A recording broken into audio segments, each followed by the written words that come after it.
Manhood is self-sufficiency, toxic masculinity is ego. Chapter 1. To be a man.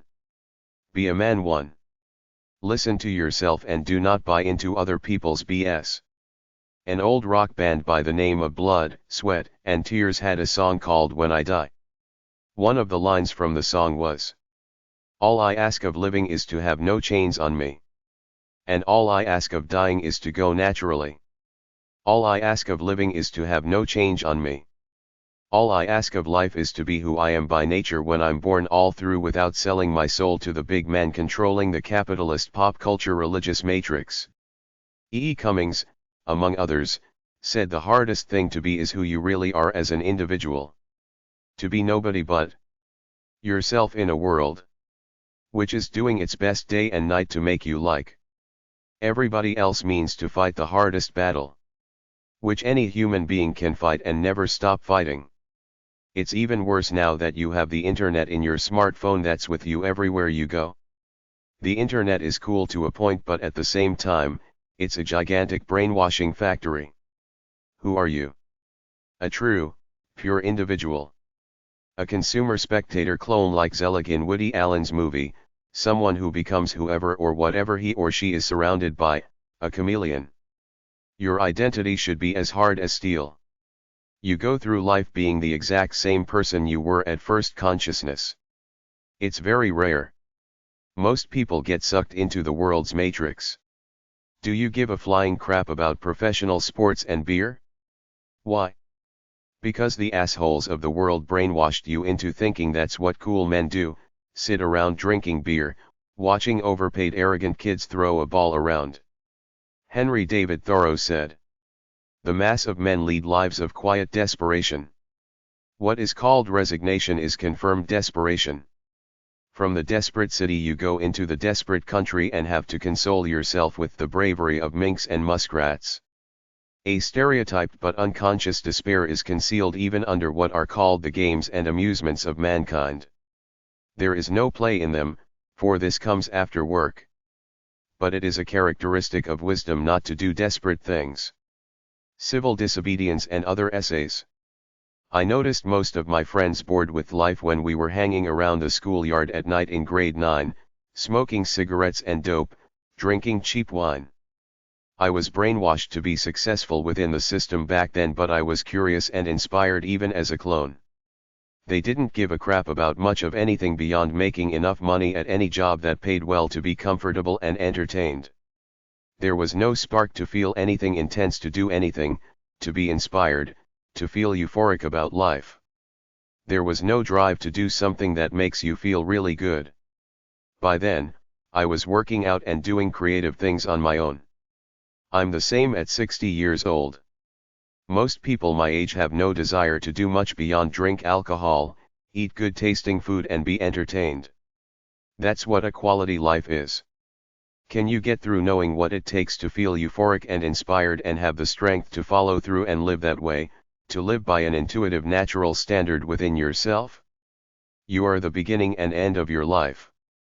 Beyond a little bit of true objective knowledge out there, everything else is someone's attempt to bullshit you with their junk. You might get lonely. You have to learn about romantic love and other types of love to realize what is a temporary mental illness and what's real, because that's a lot of brainwash too, this attempt to get us to couple up, get married and have kids. Can you be natural with who you really are? Be a man too. I was going along feeling good about myself as an older guy. I had already proven my manhood to myself by working at my father's meat store, cutting many tons of frozen meat over the years, splitting over 300 cords of wood, doing tough physical things all my life to constantly prove to myself that I'm as tough as I can be. I know who I am in my true nature, I live by it, that's it. I don't buy into any person's or any of the world's BS beyond that. I was hiking down a trail listening to a YouTube podcast from the channel Grimerica, which is hosted by a couple of young Canadian guys who were worshipping some guy by the name of Jordan Peterson and some book he wrote called 12 Rules for Life, An Antidote to Chaos as the ultimate manhood book. To me, as an enlightened man, this is ridiculous. To be enlightened is to know your true nature away from the brainwash of the world and live by releasing this natural energy inside of you to the best of your ability all the time. Every new generation comes of age as lost souls. There is always fake knowledge as in the so-called social sciences in college, all the self-help books, TV shows and guru charlatans ready to exploit lost souls for their money while filling their heads with useless to toxic ideas. There are no steps or stages to life. You are what you are in your purity/essence here and now, and that's it. That's the greatest lesson any human can learn about their lives, but the reason they don't is firstly because you're massively brainwashed by the world system starting early from TV, your family, and school. Then you hit college and think there must be a bunch of smart people there in all those humanities/liberal arts departments teaching about life. Most people aren't smart enough to figure life out without experience in the real world. You have to go on that hero's journey to realize everything you've been taught beyond the 3 R's and a bit of objective knowledge is all someone else's bullshit. Contrary to what you've been taught about people being basically good, out to help their human kinfolk, the truth is the exact opposite. People have to be selfish, greedy, and evil, out to get what they can for themselves because that's the way it is in the capitalist world. You either take care of yourself or end up destitute and forlorn. There is no shortage of people looking to cheat others and do evil things for their own gain. Until you get that point in life where you realize that, you're a naive idiot. You create your own natural inspiration or live life as a dull, mundane person. That's it. You can plaster your walls with thousands of inspirational one-liners and read all the self-help crap ever created, but none of it amounts to a rat's ass when you wake up every day and either feel naturally inspired and enthusiastic about actively loving your life or sitting around not doing much of anything. All the current big-time alleged self-help gurus have steps and stages to life. It proves they're not enlightened. All enlightened people are alike. They know themselves and live by their own spiritual aesthetic purity. They know the world but refuse to get sucked into its lies, ideologies, and any other BS going on out there. Be a man. 3. Take a look at what our current guru says. Jordan B. Peterson's 12 Rules for Life from the book 12 Rules for Life, An Antidote to Chaos. Rule 1: Stand up straight with your shoulders back. Rule 2: Treat yourself like you would someone you are responsible for helping. Rule 3: Make friends with people who want the best for you. Rule 4: Compare yourself with who you were yesterday, not with who someone else is today. Rule 5: Do not let your children do anything that makes you dislike them. Rule 6: Set your house in perfect order before you criticize the world. Rule 7: Pursue what is meaningful, not what is expedient. Rule 8: Tell the truth, or, at least, don't lie. Rule 9: Assume that the person you are listening to might know something you don't. Rule 10: Be precise in your speech. Rule 11: Do not bother children when they are skateboarding. Rule 12: Pet a cat when you encounter one on the street. Tony or Anthony Robbins is the most convoluted one of all. He wrote a book called Awaken the Giant Within, How to Take Immediate Control of Your Mental, Emotional, Physical, and Financial Destiny, which is 544 pages long. What exactly is he talking about? If you can't pin it down to one main idea on how to live, which is the spiritual engine of your life, you're just rambling BS. Standard self-help fare is setting goals and working on them day by day, which is what I remember the self-help industry selling all the way back to Nathaniel Branden. Here are some of Tony Robbins' steps to life at different parts of his life. Forbes.com/sites/Margie-War-Style/20-12-steps-to-Tony-Robbins-Tony-F013 1. Decide what you want. 2. Know why you want it. 3. Take action, massive action. 4. Reframe problems. 5. Tell stories that expand possibilities, discard beliefs that don't. 6. Flip fear into an ally. 7. Adjust course as you go. 8. Create daily rituals for peak state. 9. Embrace uncertainty. 10. Schedule priorities. 11. Find your team. 12. Be grateful for everything, even the crap. Here are 4 steps from Mr. Robbins. cnbc.com/2017/06/28/Tony-Robbins-use-this-4-step-achieve-any-goal.html. 1. Don't just think about your goals, write them down. 2. Write down the details of why it's important. 3. Get into the right mindset. 4. Repeat. Here are 5 more. Success.com/the-pursuit-Tony-Robbins-5-steps-to-break-through-your-limits. 1. Plot your patterns. 2. Find your purpose. 3. Feed your mind. 4. Push yourself. 5. Nourish your spirit. I didn't bother with Stephen Covey's 7 Habits of Highly Effective People and all the other books about steps, stages, and one-liners to give you a life makeover. So you read all this crap. Now what? Is it going to help tomorrow when you wake up? What am I supposed to do? Write all these one-liner steps down and constantly refer to them as I go through life. How long will it be after setting some goals and working on them before you wake up some morning and say screw this, I'm tired, or simply stop doing them because it's artificial to what you feel within yourself? Enlightened people know I am what I am. I live by that. The rest of the world is entertainment for me next to that crap, like John Bunyan said in Pilgrim's Progress while traveling with the Spirit.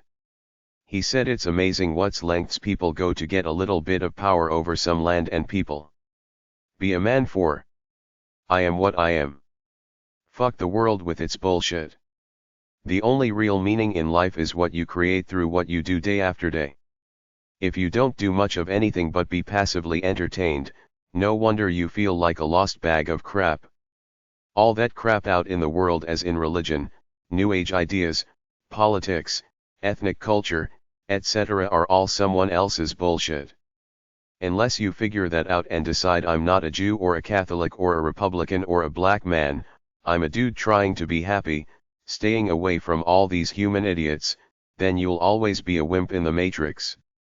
Unless you get to that place in life where you're laughing at the bullshit of the world and living by your own standard, you'll either be mundane, brainwashed, or both. What about when you feel like sex, drugs, or rock and roll? What about relaxation and fun? What about when you feel like eating a tub of ice cream and watching some silly shows on TV? What about when you want to get high and talk to your best friend about nothing in particular? What about spending time with loved ones because you want to feel the mutual affection? What do you do when you feel tired? Do you keep working on those empty artificial goals from the world, or do you listen to yourself? What about living by what you feel? That's natural to me, doing what I want every minute of my life. I'm not a robot, gonna get excited about my life like Dr. Phil used to say, then set some goals and follow them like a Spartan. Seems kind of one-dimensional, capitalist, dull to me. Life to me is a fun experience. I'm not trying to get famous or work my ass off to make money. I'm trying to feel good all the time as I live. A true man has his own intuition from his true nature, and everything else about life is someone else's bullshit. You don't owe anybody anything, certainly not an evil world anything. If you don't believe me that the world is evil, try Paul's letter to the Ephesians in the Bible. Ephesians 6:12. For our struggle is not against flesh and blood but against the rulers, against the authorities, against the powers of this dark world, and against the spiritual forces of evil in the heavenly realms. The world is full of people trying to separate you from you. The latest place this is happening is on the internet, especially YouTube. There must be a million know-it-all gurus on YouTube by now, all spewing off some manner of garbage all the time. Enjoy yourself purely, who you really are, away from all this junk. That's the greatest lesson I can teach you. Don't buy into the world's bullshit. Listen to your own. You are who you are in your true nature/essence/soul, the way you were born. You either realize this and try to live by it, or become another generic brainwashed clone. That's about it as far as enlightenment goes. If you want inspiration, go to pootlocker.fyi, Type Jobs in the search box, watch those 4 films about Steve Jobs. He was criticized as a bad guy by many people close to him but a hero to many others. He understood that life is an experience to try to do something that exceeds your grasp over and over again, or simply to live a good life in the moment as much you can. How many people around are like that? If we have it, it's brainwashed out of us because every job demands quiet obedience, not creative ideas. That's the tragedy of modern life. You go to school to be brainwashed to work for the man, then they tell us it's cool to be on your smartphone all the time, so you're always giving your life to other ideas and people.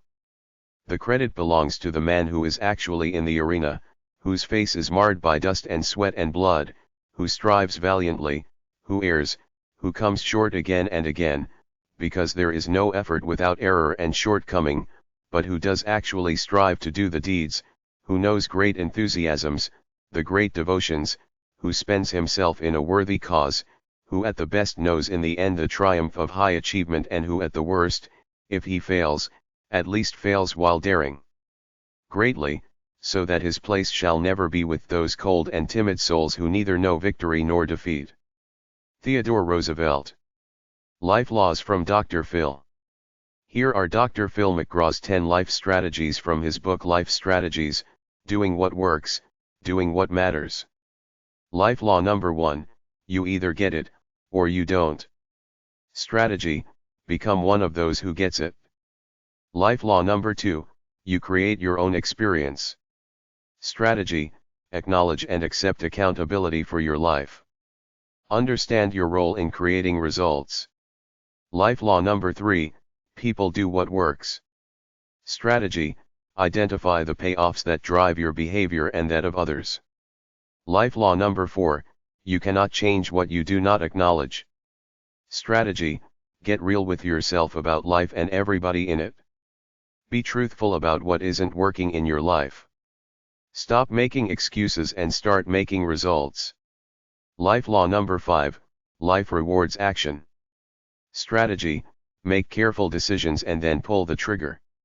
Learn that the world couldn't care less about thoughts without actions. Life Law Number 6, there is no reality, only perception. Strategy, identify the filters through which you view the world. Acknowledge your history without being controlled by it. Life Law Number 7, life is managed, it is not cured. Strategy, learn to take charge of your life and hold on. This is a long ride and you are the driver every single day. Life Law Number 8, we teach people how to treat us. Strategy, own, rather than complain about, how people treat you. Learn to renegotiate your relationships to have what you want. Life Law Number 9, there is power in forgiveness. Strategy, open your eyes to what anger and resentment are doing to you. Take your power back from those who have hurt you. Life Law Number 10, you have to name it before you can claim it. Strategy, get clear about what you want and take your turn. Some men's quotes at menstuff.org. There is no exercise better for the heart than reaching down and lifting people up. John Andrew Holmes. Men do less than they ought, unless they do all they can. Thomas Carlyle. No one can persuade another to change. Each of us guards a gate of change that can only be opened from the inside. We cannot open the gate of another, either by argument or emotional appeal. Marilyn Ferguson. A woman simply is but a man must become. Masculinity is risky and elusive. It is achieved by a revolt from woman, and it is confirmed only by other men.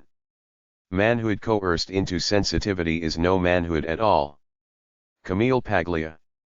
In things pertaining to enthusiasm, no man is sane who does not know how to be insane on proper occasions. Henry Ward Beecher. I don't know anyone who said on their deathbed, "Gee, I wish I'd spent more time at the office." Peter Lynch. Do not go where the path may lead, go instead where there is no path and cover your tracks. Encourage others to make their own path. Gordon Clay. Until one is committed there is hesitancy, the chance to draw back, ineffectiveness. Whatever you can do, or dream you can, begin it. Boldness has genius, power, and magic in it. Goethe.